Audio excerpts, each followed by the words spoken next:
Nah, teman-teman, malam ini kita bersama narasumber kita yaitu Mas Muhammad Naufal Azmi. Nah, beliau adalah teman SMA saya dan kebetulan melanjutkan studi di Prodi Hukum Tata Negara atau HTN di Universitas Negeri Yogyakarta. Nah, Mas Naufal ini, maaf, maksudnya Universitas Gajah Mada. Nah, Mas Naufal ini dulu adalah seorang ketua Tanfiri atau kebanyakan orang menyebutnya ketua asrama di sekolah lama saya di MA 5 ya. Nah, Mas Naufal, lama nggak ketemu ya Mas Naufal ya. Teman lama saya ini. Nah, padahal dulu kita satu kamar, satu itu. Nah, kebetulan dengan adanya tugas ini mempertemukan kita kembali, ibarat menyambung silaturahmi kita. Ya, betul. Nah, lanjut saja ke podcast kita yang berjudul Hak dan Kewajiban Warga Negara, atau lebih tepatnya gaji pas-pasan pajak jalan terus, menakar ulang hak kesejahteraan dan kewajiban warga negara. Nah, dari judul ini kita mengambil judul ini karena hak dan kewajiban warga negara Indonesia saat ini itu sangat tidak sinkron antara hak dan kewajibannya, sehingga adanya pertemuan kali ini dengan Mas Naufal selaku Hukum Tata Negara UGM. Nah, kita akan sharing-sharing hangat. Lanjut ke pertanyaan pertama ya Mas. Boleh Mas Afif. Nah, Sebenarnya nanti dulu Mas. gimana tuh Mas? Saya tuh penasaran Mas dengan Anda ini, kok lama nggak kelihatan tiba-tiba muncul gitu. Nah, langsung ke pertanyaan itu kayak gimana ya Mas Afif ya? Nih, saya penasaran aja Mas Afif ya. Kan lama udah gak ketemu nih ya. Tiba-tiba ngajak ketemuan, harap tugas gitu kan. Pokoknya ngopi-ngopi hangat gitu mah malah harap tugas. Itu terlalu sepaneng nggak sih? Iya Nah, sih. sekarang aku mau nanya. Kesibukan Mas Afif ini apa sih? Kan iya, kesibukan saya kan sekarang kan kuliah. Dan kemudian apa tuh, kuliah saya itu jauh dari tempat tinggalnya Mas Mas Naufal, karena kan dari Bantul ke UGM ke UN itu kan jauh, jadi jarang ketemu. Nah, dengan adanya tugas ini itu mempertemukan atau menjalin silaturahmi kembali. Jadi ada sisi positifnya ya. Iya. Tugas dosen ini ya. Ya nanti ada ngobrol-ngobrol hangatnya, tapi di luar ini nanti ya. Silaturahmi kita. Nah, sekarang emang tinggal di mana Mas Afif? Sekarang saya tinggal di Jalan Kaliurang, KM 9. Masnya tinggal di mana sekarang? Kan di sini Mas, di Jogja aja, di pojokan Jogja, Gimana tempatnya Mas? di Krapiak Mas. Wah, makanya itu jauh ya. Kalau dari UNEF ya 15 menitan. 15-20 menitan. Nah, dengan latar belakangnya kita kan bisa sharing-sharing tentang negara-negara. Kebetulan dia juga sering banget diskusi kenegaraan seperti negara sekarang lah. Dan itu bisa dikaitkan dengan pertanyaan pertama kita, yaitu, nah kan Mas Nopal kan, nah belakangan ini kan kita lagi ramai banget soal pajak digital, belanja online, sampai wacana berbagai iuran wajib. Sebagai anak muda, gimana perasaan Anda melihat tuntutan kewajiban finansial dari negara yang makin gencar itu? Menurutmu apakah sudah sinkron dengan kewajiban dan hak suatu negara, hak warga negaranya? Oke Mas Afif. Ini pertanyaan yang sangat sering ditanyakan ya oleh berbagai kalangan mahasiswa. Banyak Mas Afif, teman-teman saya itu dari UIN yang menanyakan hal sama seperti Mas Afif ini. Tapi emang dari latar belakangnya Mas itu kan? Ya mungkin karena itu juga ya. Kan ya karena juga saya anak muda juga ya. Karena pertanyaan sasarannya anak muda ya. Iya benar sekali Mas. Nah itu banyak sekali pertanyaan-pertanyaan seperti itu muncul Mas Afif. Bagaimana antara hak negara dan kewajiban negara dengan hak dan kewajiban masyarakatnya, apakah itu sudah sinkron atau belum gitu kan? Kayak misalnya itu kan pajaknya naik terus gajinya, lapangan kerjaan diperkecil, jadi memperberat banget itu. Solusinya gimana itu Mas? Nah untuk sejauh ini ya Mas ya, sejauh pengamatan saya itu negara itu belum sepenuhnya memberikan hak kepada warga masyarakat. Nah, apakah itu kita dituntut seperti Amerika yang memberikan makan kepada rakyatnya, tapi rakyat tidak boleh menyuarakan? Apakah seperti itu? Nah, Apakah Indonesia? Kalau untuk memberikan makan itu menurut saya program yang bagus ya. Cuman untuk negara kita ini yang notabene bukan negara maju ya, lebih ke negara berkembang, itu masih kurang banget kalau misalkan adanya program makan gratis. Karena apa itu, Mas? Karena ada hal yang lebih penting daripada itu, Mas Afif. Tentunya ada skala priority yang harus dilakukan oleh negara ini, yaitu dia harus menjalankan hak kepada masyarakatnya secara seutuhnya. Negara mewajibkan masyarakatnya untuk membayar pajak, untuk taat membayar pajak. Jika masyarakat tidak membayar pajak, maka dia akan dikenakan sanksi, gitu kan. Benar. Nah, untuk hak dari warga, hak dari negara itu sendiri, kita tahulah bersama bahwasanya sekarang itu negara kita tuh lagi kacau lah istilahnya. Ya, benar. Sedang mengalami krisis ekonomi lah, krisis sosial, Nah, apalagi krisis itu kan, Mas, politik. MBG itu kan program MBG itu kan dari pemerintah. Yang kebetulan dana itu dari utang. Apakah itu sebuah solusi untuk rakyat Indonesia? Jadi kalau kita balik dulu ke hak dan kewajiban dulu ya, Mas. Iya. Sebenarnya kalau negara itu sudah memberikan hak kepada masyarakatnya, itu akan balance, Mas, dengan kewajiban masyarakatnya untuk membayar pajak. Tapi ketika masyarakat itu tidak melakukan kewajibannya, ya karena negara ini belum memberikan sepenuhnya hak kepada masyarakatnya. Jadi kita bayar pajak nih setiap tahun, kayak pajak PBB, pajak kendaraan, itu kita bayar pajak, cuman kita itu belum merasakan nikmatnya fasilitas dari pemerintah, hanya sebagian kecil. Jadi ketika pemerintah itu memberikan hak dia kepada masyarakat, itu kehidupan akan berjalan dengan baik, Mas. Seperti itu. Cuman kan sekarang yang kita rasakan krisis ekonomi, kemudian adanya program MBG. Itu sebenarnya menurut saya MBG itu bagus ya. Ya, bagus. Cuman kalau dilihat MBG itu kan memangkas dana untuk pendidikan. Ya, benar. Sebenarnya itu dana pendidikan itu dipangkas, untuk dana MBG itu sebenarnya tidak apa-apa, Mas. Dalam tanda kutip ya. Ya. Ketika pendidikan kita itu sudah bagus dan sudah berjalan dengan lancar, itu nggak apa-apa. Tapi kan adanya tujuan MBG ini kan untuk memperbaiki gizi sehingga bisa memintalkan anak Indonesia.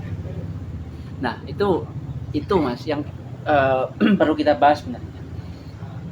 Kan kita tahu ya bahwasanya negara kita itu merupakan negara yang majemuk, penuh dengan pluralistik dan lain sebagainya, perbedaan macam-macam. Nah, dan dipengaruhi oleh kondisi geografis setiap pulau, setiap daerah gitu kan. Oke lah kalau misalkan program MBG itu disalurkan kepada orang yang membutuhkan, seperti di tanah Papua, tanah Kalimantan, yang itu notabene daerah-daerah pelosok. Tapi ketika program MBG itu menyasar ke daerah Jawa, bahkan ke sekolah-sekolah elit, itu yang menurut saya kurang tepat. Karena realita yang kita lihat sekarang kan ya, MBG itu dibuang, tidak dimakan, karena merasa bahwasanya mereka itu lebih mampu untuk makan sendiri daripada mendapatkan program MBG tersebut. Oh, berarti tujuan sama sasarannya itu belum tepat ya? Iya. Tapi kalau misalnya sasarannya itu dipasin jadi kayak untuk warga Papua dan sekitarnya, apakah itu adil, Mas? Menurut saya kalau misalkan MBG itu ya disalurkan ke daerah yang tepat, kepada orang-orang yang tepat, kemudian sistem struktural MBG itu tepat, itu bisa menjadi program bagus. Karena negara kita sendiri ya menjalankan program makan gratis itu sangat cepat, Mas, dibanding negara lain. Karena negara lain itu sudah ada yang merencanakan memberikan masyarakatnya makanan gratis, cuman itu berjalan sangat lama. Nah, negara kita ini sebenarnya negara bagus karena eh, merancang program makanan bergizi gratis, kemudian hanya dalam waktu beberapa bulan itu langsung berjalan, itu sudah sangat bagus, Mas. Cuman ada yang perlu kita garis bawahi, yaitu penyalurannya, kemudian struktur administrasinya itu yang kurang tepat. Jadi kayak adanya suap menyuap di dapur MBG itu yang kurang tepat. makin marak ya. Kemudian pengawasan makanan dan minumannya itu yang kurang. Nah itu kan juga ada yang keracunan, apakah itu masuk ke itunya haknya atau menjadi kewajiban sebagai anak muda?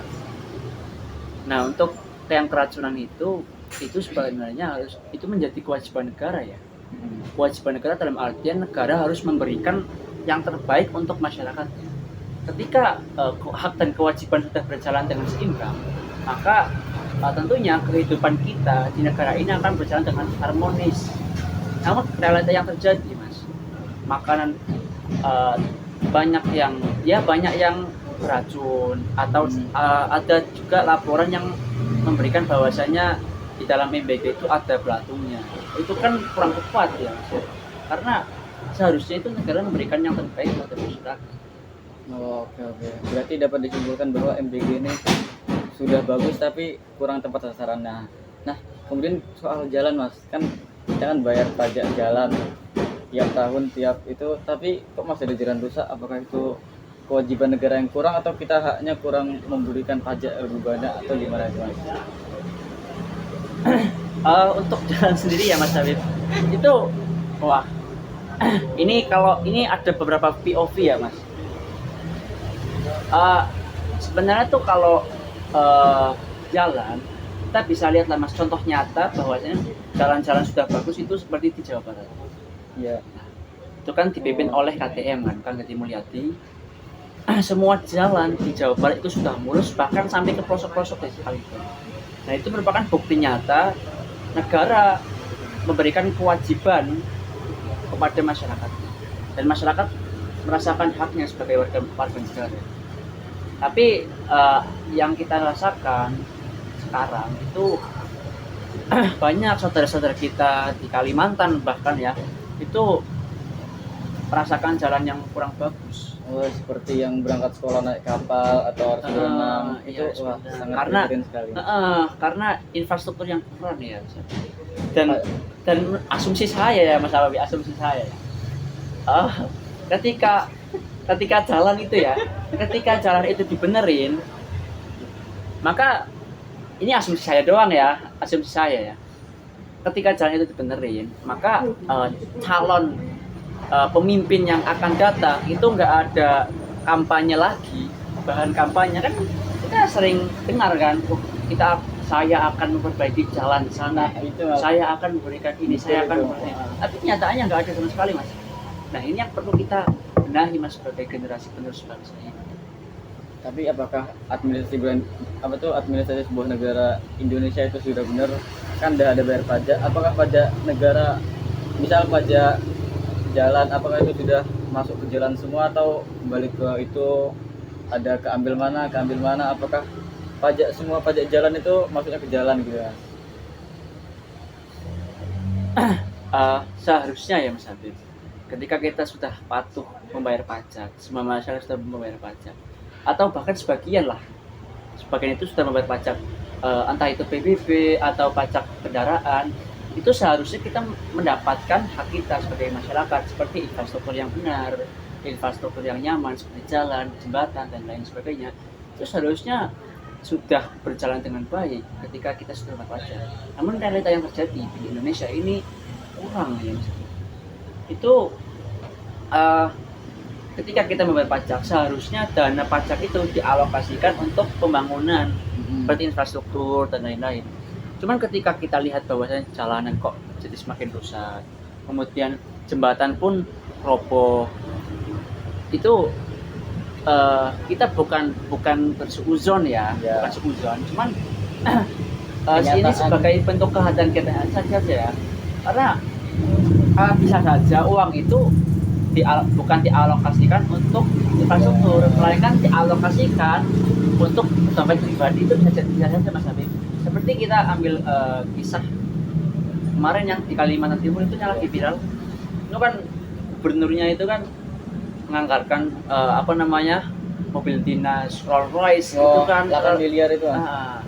itu kan terlalu berlebihan, Mas. Hmm. Yang seharusnya uang itu bisa dipakai untuk rakyat, malah dia pakai untuk diri sendiri. Tapi kalau misalnya 8 miliar itu untuk jalan tuh bisa jadi paling berapa 200 meter aspal. Nah, untuk masalah dana, Mas, itu sebenarnya tergantung pengalokasiannya saja. Misalkan kan itu dana itu kan nanti disalurin kan, Mas. Jadi dari pihak pemerintah itu memberikan apa namanya, perintah, ini jalan ini benerin. Nanti kan ada dari pihak apa namanya yang ngurusin jalan itu loh, Mas. Jadi kayak yang bangun-bangun gitu, penanggung jawabnya. Nah, itu dari penanggung jawabnya ketika dia sudah tepat mengalokasikan dana 8,8 miliar ya misalnya, itu bisa menjadi jalan yang bagus, Mas. Karena dengan angka segitu udah lumayan banyak, Mas, untuk jalanan saja. Nah, tapi kan Anda kan seorang mahasiswa yang berfokus kepada pemerintah ya. Apakah ada pemerintah yang korupsi atau melokasikan dana ke dompet sendiri? Apakah ada itu? Menurut Anda? Menurut saya Ya, kalau asumsi saya itu banyak, Mas. pasti itu. Pasti. Ini kita lihat realita ya, Mas. Banyak kan pejabat-pejabat yang tertangkap KPK. Ya, Kemudian bahkan mulai dari lurah sekalipun, Mas, itu banyak yang tertangkap KPK. Seperti lurah saya itu di rumah itu, dia itu tertangkap KPK karena mengkorupsi dana desa itu untuk dialihkan ke uang pribadi. Bahkan sampai ambulan desanya pun itu digadaikan. wah, parah sekali itu ya. Itu menurut saya banyak pejabat-pejabat yang curang itu banyak. Cuman untuk pejabat yang baik itu juga banyak. Cuman kan kita fokusnya pejabat yang korupsi itu kan sangat merugikan kita ya. Iya. Jadi kita itu sebenarnya sebagai generasi muda itu harus memperbaiki bangsa ini. Nah, berarti hak dan kewajiban, berarti kewajibannya pemerintah untuk memperbaikan dialokasikan ke dompet sendiri. Berarti haknya warga negara itu tidak terpenuhi. Ya, tidak terpenuhi, Mas. Dan apa yang harus warga negara lakukan untuk mendapatkan itu semua, mendapatkan uang yang dikorupsi itu?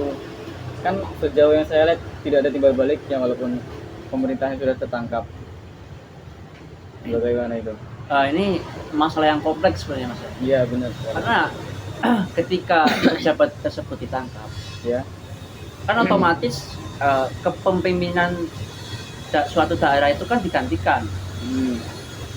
Sedangkan uang yang dikorupsi oleh si pejabat ini belum tentu balik semuanya kan.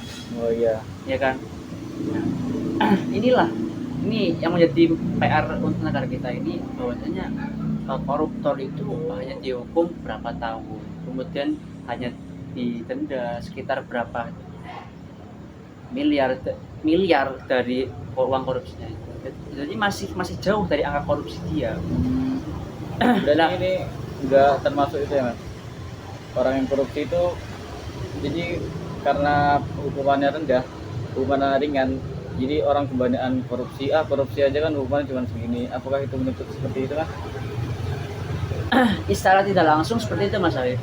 Jadi karena orang dia itu merasakan bahwasanya wah, aku korupsi misalkan 8T, tapi aku cuma bakal dipenjara 6 tahun dengan denda katakanlah misal 10M, itu kan lebih untung, Mas Arif. Ya kan?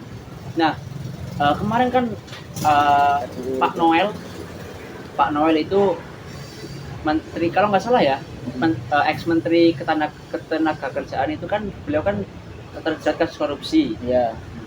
Itu beliau itu menyampaikan bahwasanya beliau itu menyesal, Mas. Menyesal kenapa itu, Mas? Menyesal karena hanya mengkorupsi sedikit saja, Mas.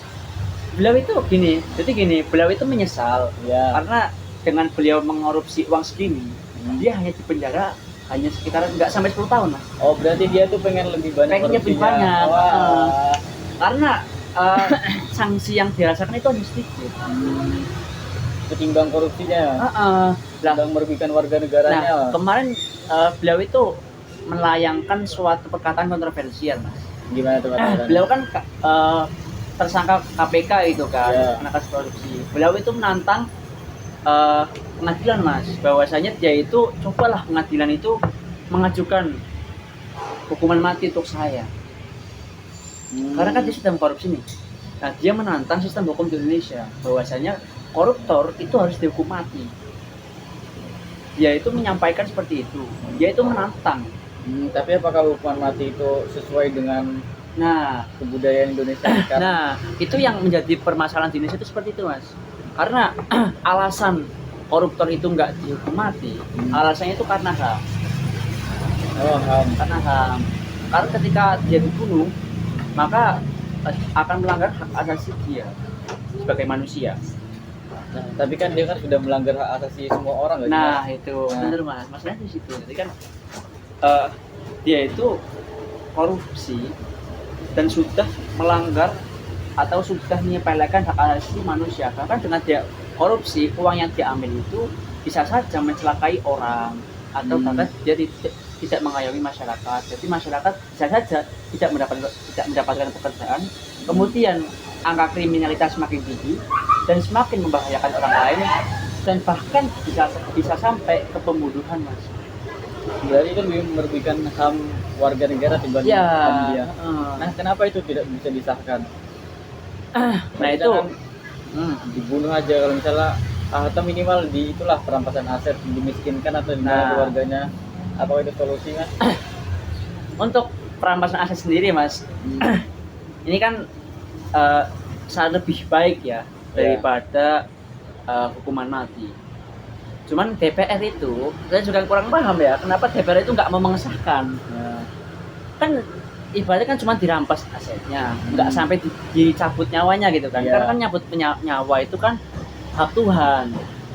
Nah, kan dia juga bisa membangun bisnis dulu dari. Nah, itu betul, Mas Habib. Nah, sampai sekarang saya juga belum menemukan alasan yang pasti dan tepat kenapa RUU perampasan aset ini belum disahkan. disahkan oleh DPR. Heeh. Nah, apakah itu asumsi saya kan kalau misalnya itu belum disahkan, apakah semua DPR itu korupsi, Mas? Kalau itu saya kurang tahu ya, Mas. Kalau itu, cuman kebanyakan orang beranggapan seperti itu. Bahwasanya rata-rata, bukan rata-rata ya, Yang ada sebagian atau rata-rata orang DPR itu dia itu mau mengkorupsi uang rakyat. Jadi ketika ada RUU yang merugikan seorang koruptor, tidak mau. Walah. Nah, kalau misalnya ada seperti itu, kenapa nggak disahkan oleh selain DPR? Apakah bisa itu, Mas? Nah, itu kan itu harus perjanjian ya, Mas ya, antara DPR dengan presiden. Nah, ketika misalkan DPR itu kan dewan legislatif yang membuat aturan. Sedangkan presiden itu dewan eksekutif yang menjalankan aturannya, Mas. Nah, ketika DPR itu membuat peraturan atau merancang itu, misal kayak RUU perampasan aset gitu, tapi dia itu tidak mengesahkannya, ya sama saja, Mas. Karena harus persetujuan DPR. DPR nggak setuju, salah. Kurang lebih seperti itu. Solusi sebagai warga negara apa itu, Mas? Nah, Apakah kita harus mengajukan demo ke DPR? Itu kan sudah terjadi, tapi tidak ada pengesahan. Terus bagaimana warga negara untuk mendapatkan haknya? sejauh yang saya pelajari ya, Mas, ketika suatu hal itu emang absolut di tangan pemerintah, kita sebagai warga negara itu nggak bisa, ya dalam tanda kutip ya, nggak bisa ngapa-ngapain. Ya kalaupun mau memprotes dengan demo, cuma ketika demo itu nggak digubris, ya kita nggak bisa apa-apa, Mas. Karena yang mau nggak mau yang menjalankan peraturan itu kan pemerintah. Oke, Mas, pertanyaan terakhir. Nah, apakah hak dan kewajiban negara di Indonesia itu sudah seimbang atau lebih condong ke haknya atau kewajibannya? Bagaimana itu, Mas?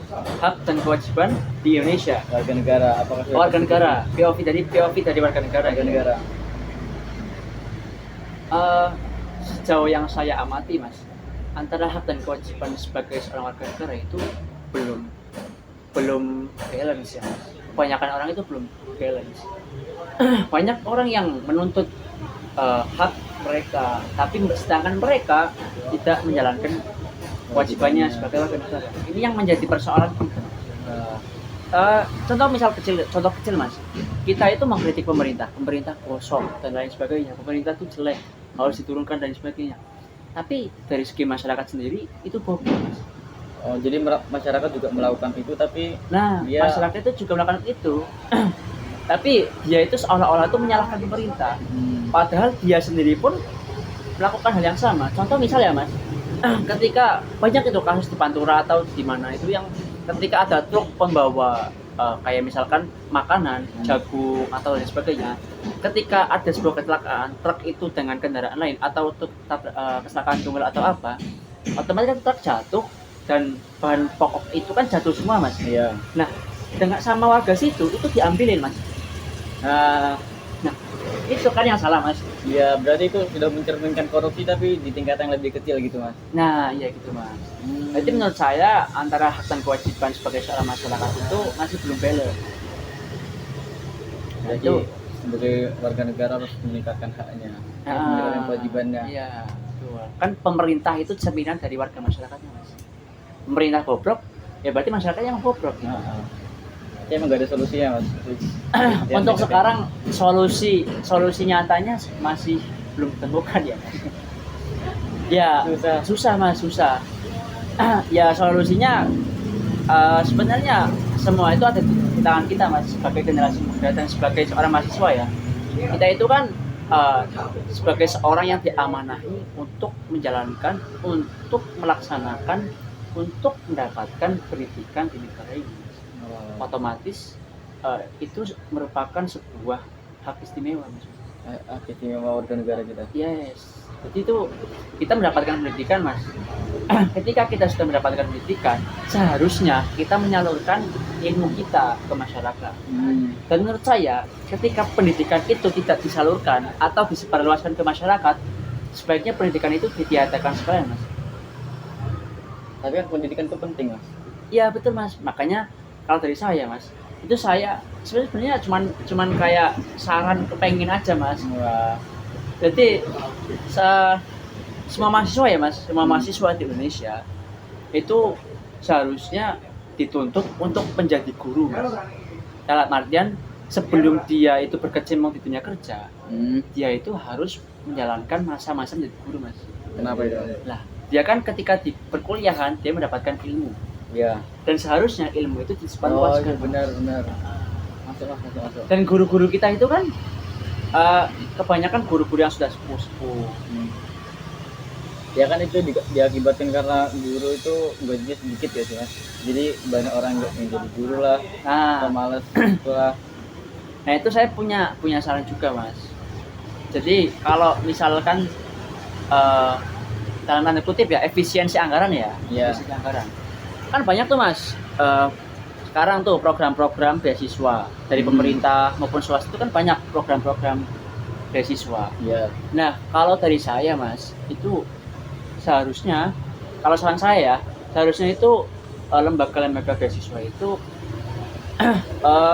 ada persyaratan terakhir, yaitu ketika seorang mahasiswa penerima beasiswa ini lolos atau sudah lulus S1 atau S2, dia harus mengamalkan ilmunya mas. Dalam artian dia harus mengajarkan ilmunya, menjadi guru gratis ya mas, tanpa dibayar. Karena sudah dituntut beasiswa itu. Ya, karena kan dia kan sudah dibiayai kan selama masa perkuliahan, dia sudah mendapatkan apa yang seharusnya dia miliki. Timbal balik.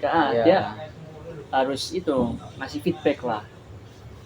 Ya dalam artian tetap ada ketentuannya mas. Misalkan dia itu mendapatkan beasiswa sampai lulus. Kemudian dia itu wajib mengajar di sekolahan mana, misal di sekolahan Menteri Jeron misalnya mas. Menteri Jeron selama beberapa tahun, misal selama 1 tahun. Nah itu seperti itu mas. Nah itu kan tidak dibayar, berarti dia nyari kerja lain atau? Nah itu mas, nanti itu kan program ya mas. Jadi ketika itu nanti siswa itu tetap dibiayai oleh beasiswa. cuman kan nggak sepenuhnya.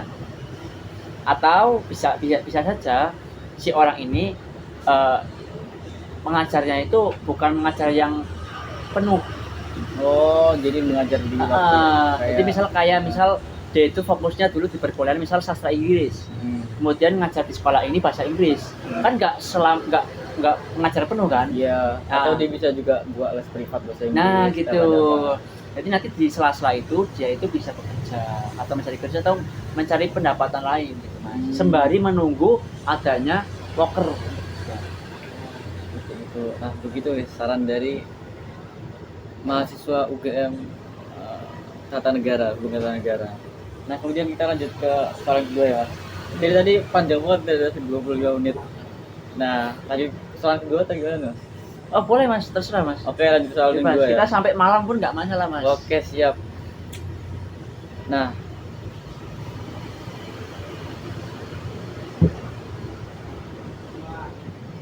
hubungan warga negara dan negara kan timbal balik mas.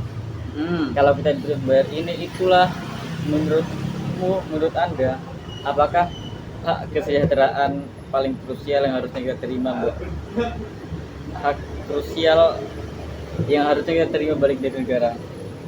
Apa tuh hak yang kita terima dari negara timbal baliknya? Apakah lapangan kerja atau publik saat ini sudah sebanding dengan pajak yang ditarik? Nah untuk hal-hal yang krusial mas, hal yang urgent yang harusnya kita terima ya mas, itu kalau dari saya sendiri itu pendidikan mas. Karena negara kita itu kan dijajah selama bertahun-tahun bahkan berabad-abad ya mas, ada berabad-abad itu ya. Iya berabad-abad. Itu kan selama penjajahan itu kita dibodohi, kita ditipu. Selama bertahun-tahun kita ditipu. Apalagi untuk memintarkan atau mencerdaskan bangsa ini butuh berpuluh-puluh tahun lebih dari masa penjajahan itu sendiri. Oh untuk merehabilitasi ulang. Ya, karena kan untuk membutuhkan seseorang itu mudah. Iya benar sekali. Tapi untuk membuat pintar orang itu yang susah. Jadi antara jangka waktunya itu harus lebih lama mencerdaskan itu mas. Nah, jadi ketika program pendidikan di Indonesia itu sudah berjalan baik, ya, maka akan tercipta SDM unggul. Oh SDM unggul ntar dimanfaatkan di sebagai pemerintah atau kan banyak tuh mas, perusahaan-perusahaan yang butuh orang yang berkompeten. Sebenarnya lowongan kerja itu banyak mas. Sebenarnya dari pihak bos atau perusahaan itu banyak yang mencari pekerja mas. Tapi yang saya dengar mas kan banyak orang yang tidak dapat pekerjaan atau pengangguran tuh sangat banyak mas, apalagi tingkat mahasiswa sekitar 4% atau lebih. Nah betul mas, ada yang memang seperti itu. Cuman tidak bisa dipungkiri juga banyak perusahaan yang membutuhkan orang mas. Nah kenapa hal itu bisa terjadi?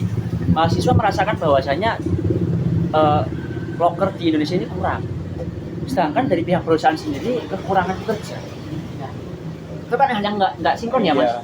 Nah ini dikarenakan karena orang yang dibutuhkan oleh perusahaan ini itu tidak cocok dengan mahasiswa ini.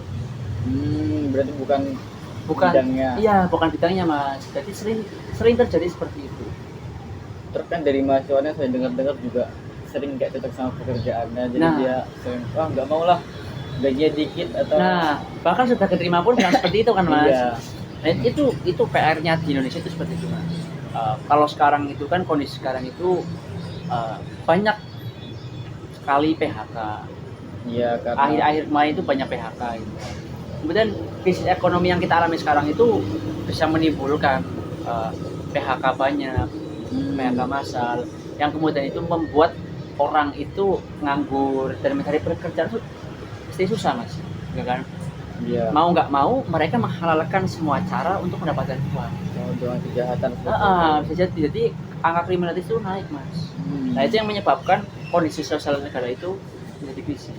Nah dan menurut saya hal yang paling krusial itu pertama pendidikan, kemudian pekerjaan. Itu yang menjadi hal yang krusial di negara. Karena gini mas, gak semua orang yang mencari pekerjaan itu berpendidikan. Ya. Tapi orang-orang yang berpendidikan itu mesti pengen punya pekerjaan.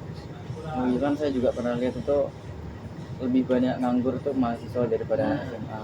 Oh, berarti seperti oh lah. Datanya seperti itu ya, Mas. Jadi seharusnya ya Mas, ketika negara ini sudah menjalankan pendidikan dengan baik, Ya. itu sebaiknya langkah selanjutnya itu membuka lowongan pekerjaan sebanyak-banyak. Banyak-banyaknya. Banyak-banyak. Tapi kan loker juga banyak. Nah, makanya itu Ya orang butuh kerja juga banyak. perlu program pendidikan yang tepat sasaran untuk anak. Nah, sekarang kan ada Mas kayak pelatihan di suatu daerah, itu kayak pelatihan semacam kursus. Jadi ada kursus bahasa Inggris, kursus bahasa Korea sekalipun, atau kursus IT, itu banyak Mas, kursus coding itu banyak. Jadi itu untuk mewadahi pemuda-pemuda yang ingin bekerja di suatu korporasi namun belum punya skill. Nah, itu menjadi wadah untuk pemuda-pemuda ini. Itu sudah banyak Mas di berbagai daerah sudah ada. Tapi apakah dengan seperti itu lebih kesempatan untuk kerja lebih tinggi daripada kuliah, Mas? Maksudnya? Maksudnya kan kuliah itu kan banyak yang nganggur sama susah nyari kerjaan. Apa jika kita tidak kuliah tapi ikut kelas-kelas seperti itu mungkin kita dapat pekerjaan, Mas? Memungkinkan Mas. Karena kan Lebih memungkinkan daripada kuliah. bukan lebih memungkinkan kan ya. Karena kan sebenarnya kan kita kuliah itu kalau dari saya, POV saya itu kuliah itu untuk merubah pola pikir Mas. Oh alah. Kalau untuk menjamin pekerjaan di mendatang hari itu memang mungkin. Cuman esensi yang kita dapatkan dari perkuliahan itu adalah untuk merubah pola pikir kita.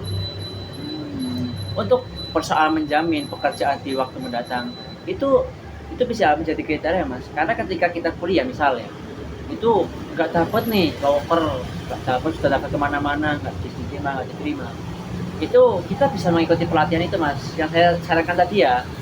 Kayak kursus itu bisa Mas. Jadi kan itu menguatkan kita, jadi kita tuh dapat sertifikat untuk mendaftar. Apa nih? Itu kan kursusnya gratis ya Mas. Oh gratis. Gratis. Jadi mungkin bagi anak-anak SMA yang mohon maaf kurang mampu atau emang pengen langsung kerja, itu bisa ikut kursus itu dulu karena kursusnya nggak berbayar, gratis. Tapi kan nggak berbayar sih biasanya tuntutan itu apa Mas? Setahu saya nggak ada Mas. Jadi masnya misal ya, masnya lulusan SMA nih, Ya. mau kerja misal di perusahaan A, butuh kerja di bidang IT. Nah, masnya ikut kursus ini yang di bidang IT. Nanti masnya tinggal ajuin ketika sudah selesai kursus, tinggal ajuin aja sertifikat kursus itu, Mas. Bisa. Cuman kalau dari programnya itu menurut saya nggak ada tuntutan. Berarti itu langsung dari pemerintah atau Langsung dari lembaga? pemerintah, Mas. Langsung. Di setiap daerah tuh. Berarti timbal balik yang kita terima dari pemerintah itu sudah balance atau belum Mas? Timbal balik dari segi pendidikan. Ya kalau balance ya Mas, saya belum bisa mengukur karena kita kan negara majemuk. Majemuk dalam mana tuh kita tuh terdiri dari berbagai pulau, berbagai suku bangsa. Yang itu kan luas Mas, Indonesia kan luas gitu kan. Nah, kita nggak tahu kondisi yang dialami oleh saudara kita di Papua, di Kalimantan, di Maluku, di Aceh, itu kita nggak tahu Mas. Jadi program pemerintah apakah sudah sampai situ atau enggak? Kan karena kita tinggal di Jawa Mas. Jadi peraturan pemerintah itu kita bisa langsung rasakan. Cuman ketika di Aceh, di Sumatera, kemudian di Papua itu belum dapat fasilitasnya. Belum tentu mereka merasakan secara langsung. Nah, kalau dari situ Mas, apakah kan banyak orang ngomong semua pembangunan pendidikan tuh dipusatin di Jawa. Ya, Papua Jawa nggak dapat. Ya, ini Jawa sentris gitu ya, Mas. Apakah itu valid, Mas? Kalau dari saya, Mas ya, itu bisa dikatakan iya. Dikatakan iya. Kenapa itu dia terjadi, Mas? Kan itu kan kita sebagai satu warga Indonesia, bahkan sebagian kita Bhinneka Tunggal Ika, dan sila kelima kita kan keadilan sosial. Nah, itu kenapa pembangunan dan pendidikan tuh dipusatkan di Jawa, nggak dibangun rata di Papua lah. Untuk keadilan itu pendidikan sesama anak-anak muda. Nah, untuk masalah Jawa sentris ini sebenarnya banyak problem ya. Alasan itu kenapa kok pembangunannya di Jawa. Makanya ketika pemerintahan Pak Jokowi itu ibu kota kan sempat ingin dipindahkan ke IKN itu ya. Ya, IKN. Cuman setelah kemarin itu sidang MK itu menetapkan bahwasanya ibu kota di Indonesia itu tetap di Jakarta, Mas. Jadi selama beberapa tahun itu kita tidak punya ibu kota, Mas. Beberapa tahun ke depan gitu. Bukan beberapa tahun ke depan. Kemarin itu sekitar kan itu kan baru ditetapkan oleh MK ya. Jadi ibu kota kita itu tetap di Jakarta.